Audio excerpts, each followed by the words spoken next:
میرا پورا دیہ خراب کر دیا، میرے منہ میں میٹ مچھلی مہکاتا ہے، ہم نہیں کھاتے تو بھگوان نہیں ہوتے۔ بھگوان اب کیول سب مل کے ہم کو مسلم سے کرا دیا، برہم کماری والا سے۔ نہیں گرو جی، میں گھر چھوڑ کے آئی ہوں اب، یہ ویشنو تلک والے سے اور کنٹھی پہننے والے سے کوئی ہم کو جینے نہیں دیا ہے، بچہ کو لے کے آئے گھر چھوڑ کے، تو بھگوان کو تمہارا تکلیف کیوں نہیں دکھتا؟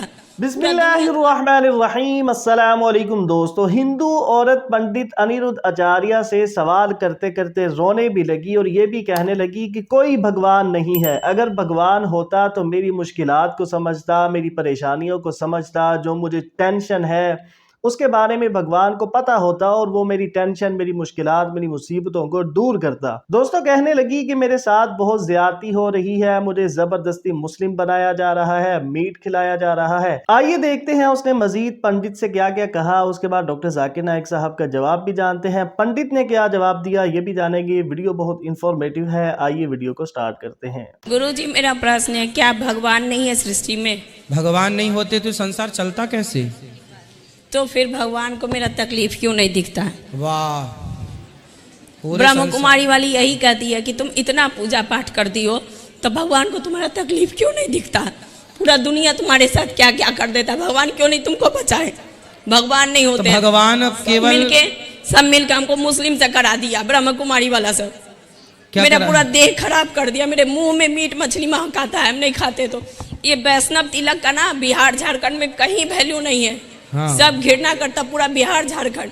یہ ویشنو تلک والے سے اور کنٹھی پہننے والے سے کوئی ہم کو جینے نہیں دیا، ہم بہار سے آئے ہیں، بچہ کو لے کے آئے گھر چھوڑ کے۔ میری ساس، میری سوتیلی ساس، میرا سوتیلا دیور، میری سوتیلی دیادنی، میرا پتی سب برہم کماری سے جڑا ہوا ہے۔ میں پوجا کرتی ہوں، ایکادشی کرتی ہوں تو لوگ میرا کیا کیا گنجن نہیں کرتے ہیں، ہم کو مارتے پیٹتے ہیں، ایک ٹائم ہم کھانا نہیں چین سے کھاتے ہیں۔ ایسا کیوں کرتے ہیں لوگ؟ کیونکہ وہ لوگ کہتے ہیں پوجا نہیں کرنے، بھگوان نہیں ہے۔ تو پھر وہ کس کی پوجا کرتے ہیں؟ وہ لوگ مرے ہوئے کا پوجا کرتے ہیں۔ مرا ہوا کون؟ مرا ہوا اپنا پورکھوں کا، دادا پردادا دادی اماں، ان لوگ کا پوجا کرتی ہے مرے ہوئے کا، اور لوگ ڈیلی میٹ مچھلی کھاتی ہے، پورا گھر مہکتا ہے، بدبو کرتا ہے۔ چلو اب دیکھو ایسا ہے کہ وہ جو کر رہے ہیں کرنے دو، آپ تو صحیح راہ پر ہو۔ نہیں گرو جی، میں گھر چھوڑ کے آئی ہوں اب۔ میں پتی کہاں ہیں آپ کے؟ میرے پتی ہی کرتے ہیں۔ پتی کو آپ لے آتی تو ان کو بھی نہیں، آپ پتی کی میرے طرح ہم ساتھ سمجھا نہیں ہے، دیتے پتی نے شادی کر رکھی ہے آلریڈی، ایک اور، ان کا ایک اور بیوی ہے، ایک اور بچہ ہے۔ تو آپ نے پولیس کمپلینٹ نہیں کی؟ نہیں، میں گھر چھوڑ کے چلی آئی ہوں۔ ہم مسلمان صرف یہ نہیں مانتے کہ خدا ایک ہے، یہ کافی نہیں۔ مونوتھیزم کے معنی خدا ایک ہے، یہ ماننا کافی نہیں۔ ہم مسلمان مانتے ہیں توحید میں۔ توحید آتا ہے عربی لفظ وحدہ سے، مطلب یونیفیکیشن، مطلب وحدانیت، ٹو یونائٹ، ٹو کنسولیڈیٹ۔ صرف ایک خدا میں ماننا کافی نہیں ہے، اسلام میں توحید میں ماننا فرض ہے، اور توحید کے 3 قسمیں ہیں۔ پہلا ہے توحید ربوبیہ، دوسرا ہے توحید الاسماء و صفات، اور تیسرا ہے توحید العبادہ۔ پہلی قسم ہے توحید ربوبیہ، مطلب ساری کائنات کا رب ایک ہے، اور جتنی بھی چیزیں کائنات میں ہیں ساری چیزوں کو ضرورت ہے اس رب کی، لیکن اس رب کو کوئی بھی چیز کی ضرورت نہیں۔ Everything is dependent on ہم، but he is independent of anything and everything in this world. اسے کہتے ہیں توحید ربوبیہ۔ ہم مانتے ہیں کہ ہمارا خالق، ہمارا رب، ہمارا پالنے والا صرف ایک ہی رب ہے، اور ساری چیزیں جو کائنات میں ہیں ان کو ضرورت ہے اس رب کی، اور اس رب کو ہماری ضرورت نہیں، کوئی بھی چیز کائنات میں اس کو ضرورت نہیں۔ دوسری قسم ہے توحید الاسماء و صفات، مطلب خدا، اللہ کی صفات اور اللہ کے نام۔ اس توحید الاسماء و صفات کے 5 نقطے ہیں۔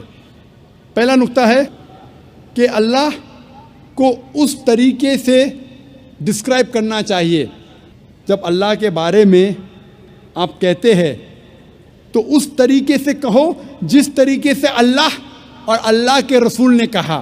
ہم اپنے دماغ سے اللہ کو ڈسکرائب نہیں کر سکتے، جس طریقے سے اللہ اور اللہ کے رسول محمد صلی اللہ علیہ وسلم نے اللہ کے بارے میں ذکر کرا اسی طریقے سے ہم کہہ سکتے، ہم اپنے دماغ سے اللہ کو ڈسکرائب نہیں کر سکتے۔ دوسرا نقطہ، اللہ کی صفات وہی ہے جو اللہ نے اپنے آپ کو کہا یا اللہ کے رسول نے کہا. آپ اپنے آپ اللہ کو صفات نہیں دے سکتے. مثال کے طور پہ قرآن میں لکھا ہے کہ اللہ کو غصہ آتا ہے. ہم یہ نہیں کہہ سکتے اللہ کی صفات الغاضب، غصہ ہونے والا. اللہ غصہ ہوتا ہے، لیکن اللہ یا اللہ کے رسول نے کبھی بھی نہیں کہا کہ اللہ کی صفات ہے غصہ ہونے والا الغاضب. یہ غلط ہے. صرف وہ صفات دینا چاہیے جو اللہ اور اللہ کے رسول نے دی. اللہ اور اللہ کے رسول نے جو نام اللہ کو دیا ہے صرف اس سے ہم پکار سکتے.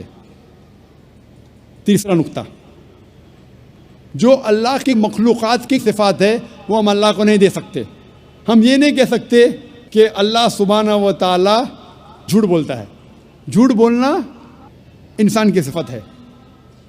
ہم یہ نہیں کہہ سکتے کہ اللہ سبحانہ و تعالی بھول گیا. بھولنا اللہ کی مخلوق انسان کی صفت ہے. چوتھا نقطہ، اللہ کی صفات آپ اس کے مخلوقات کو نہیں دیکھ سکتے. جو اللہ کی صفات ہے، جو انسان ہے یا مخلوقات ہے، اس کو آپ نہیں دیکھ سکتے. آپ نہیں کہہ سکتے کہ میں جانتا ہوں ایک انسان جو لافانی ہے. لافانی اللہ کی صفات میں سے ہے.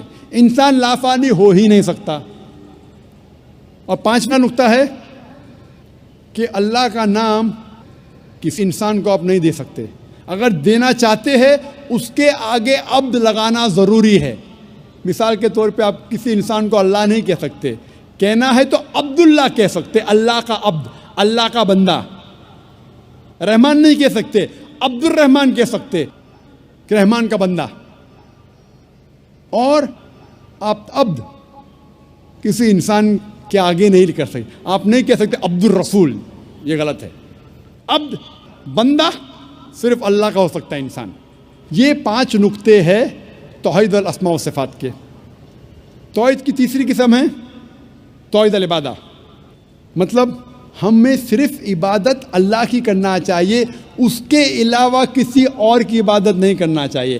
آپ اللہ کو رب مانتے، اللہ کو اچھے نام سے پکارتے، اچھے صفات دیتے، لیکن اللہ کے ساتھ کسی اور کو شریک کرے، کسی اور کی عبادت کرے تو یہ توحید العبادہ کے خلاف ہے. عبادت صرف اللہ کی ہونا چاہیے. اللہ کے علاوہ کسی اور کی عبادت کرے تو یہ توحید کے خلاف ہے. اسی لیے قرآن مجید میں لکھا ہے سورہ یونس میں سورہ نمبر 10 آیت نمبر 31 میں کہا جاتا ہے مشرکوں کے بارے میں. جب آپ مشرکوں سے پوچھیں گے کہ اس کائنات میں ساری چیزیں کس نے بنائی، آسمان اور زمین کے بیچ میں، اس کائنات میں سننے کی قوت کس کی ہے، کون وہ شخص ہے جو سب سے پاورفل ہے، اس کائنات میں کون ہے جو مردوں میں جان ڈالتا ہے اور زندوں کو موت دیتا ہے، اس کائنات میں سب سے پاورفل کون ہے، یہ مشرک کہیں گے اللہ. پھر آپ اللہ کے ساتھ دوسروں کو شریک کیوں کرتے؟ یہ آیت میں سورہ یونس میں سورہ نمبر 10 آیت نمبر 31 میں مشرک مانتے تھے توحید ربوبیہ میں کہ اللہ رب ہے، مانتے تھے توحید الاسماء صفات، اچھے صفات، لیکن اللہ کو ماننے کے علاوہ دوسروں کی بھی عبادت کرتے تھے. انہیں کہا گیا ہے مشرک. یہ پیغام دہرایا گیا سورہ زخرف میں سورہ نمبر 43 آیت نمبر 87 میں. جب آپ ان سے پوچھیں گے ان مشرکوں سے کہ آپ کا خالق کون، وہ کہیں گے اللہ. تو آپ اللہ کے علاوہ دوسروں کی عبادت کیوں کرتے؟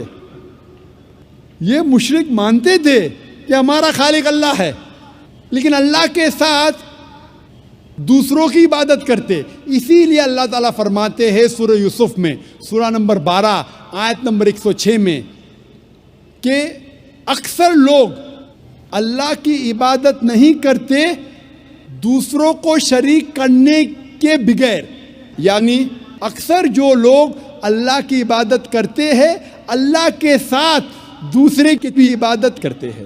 مطلب انسان اکثر جو اللہ کی عبادت کرتے ہیں، خدا کی عبادت کرتے، ایشور کی عبادت کرتے ہیں، اس خدا کے ساتھ دوسروں کو بھی شریک کرتے ہیں، دوسرے کی بھی عبادت کرتے ہیں.